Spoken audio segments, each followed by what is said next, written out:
आफरीदी साहब आए हैं, नए हैं, जवान हैं, ग्रास रूट से एक अच्छा प्रेसिडेंट तय हुआ है कि वर्कर ऊपर आया है, बहुत सी चीज़ है, उसको हम वेलकम करते हैं। उस वेलकम के अंदर वो डेवलप करे चीज़ें, प्रोग्रेसिव केपीके के लिए कुछ करे, स्कूल कॉलेजेस सड़कें तामीर करे, कोई अच्छी चीज़ करे और इमरान खान साहब के लिए एक अच्छा रास्ता बनाए, मुस्बत रास्ता बनाए। बदनिस्बत अगर मौला जड़ की सियासत करनी तो फिर इंतजार है कराची इस्लामाबाद को आएँ, आप देखेंगे फेंटा भी लगेगा, गवर्नमेंट का ऑप्शन है, बैन का भी गवर्नमेंट का ऑप्शन है, गवर्नमेंट का गवर्नर राज का भी ऑप्शन है। तो ये ऑप्शन क्लियर होनी चाहिए। क्यों ढकी छुपी बातें क्यों करें हम क्यों वो रिवायती डेमोक्रेटिक बात में नहीं कर सकता?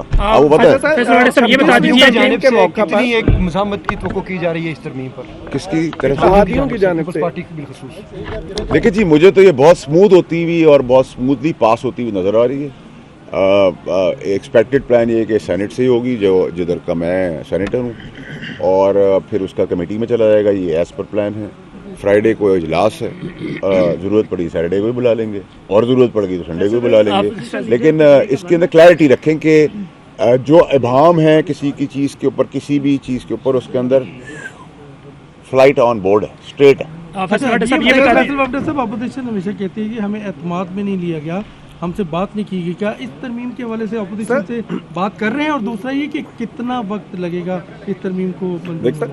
26वीं तरमीम के मौका पर 26वीं तरमीम के मौका पर भी मौलाना फजलुर रहमान साहब के जरिए पीटीआई को इत्माद में लेने की कोशिश की थी।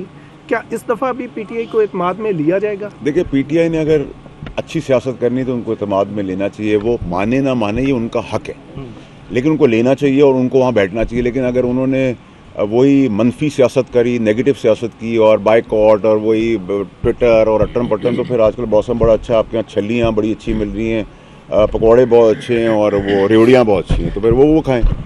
उनकी ज़रूरत तो फिर हमें नहीं होगी। मौलाना फजलुर रहमान हमेशा स्लो फैसला करते हैं। पिछली दफ़ा भी यहाँ पे रात 3 बजे तक मीटिंग्स हुई हैं।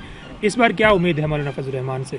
देखिए, मौलाना साहब एक ज़ीरो सियासतदान है। देखिए, उनके बिहाफ पे तो मैं कोई बात नहीं कर सकता। हम उनसे सीख सकते हैं, उनको सिखा नहीं सकते, नंबर एक।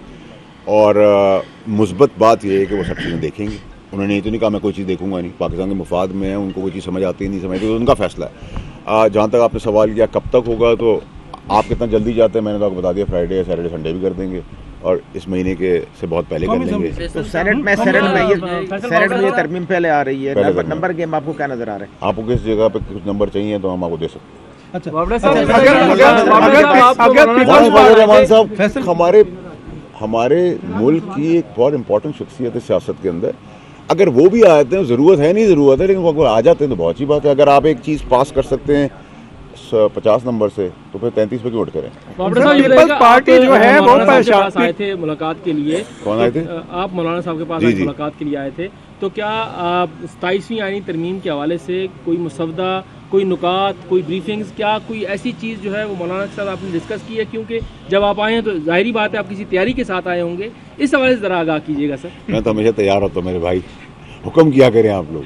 देखिए, मुसवदा तो गवर्नमेंट का काम है, गवर्नमेंट का ये बिल है, तरमीम है उनकी, तो वो उसको करेंगे। मैं गवर्नमेंट का काम तो नहीं कर रहा, मैं तो अपना काम करने आया हूँ। जो चीज़ें मुझे ज़रूरत है, जो जिस चीज़ों की ज़रूरत थी उनको डिस्कस किया। मुस्बत है और खुशाइन मौके माहौल में वो हंसते मुस्कुराते हुआ, जैसे प्रेसिडेंट साहब से होता है, ज़रदारी साहब से, और ज़रदारी साहब से मुलाकात में मौलाना साहब का एक बहुत ज़बरदस्त ज़िक्र खैर हुआ था, वो भी मैंने उनको पहुँचाया क्योंकि उनकी बहुत पुरानी दोस्ती है।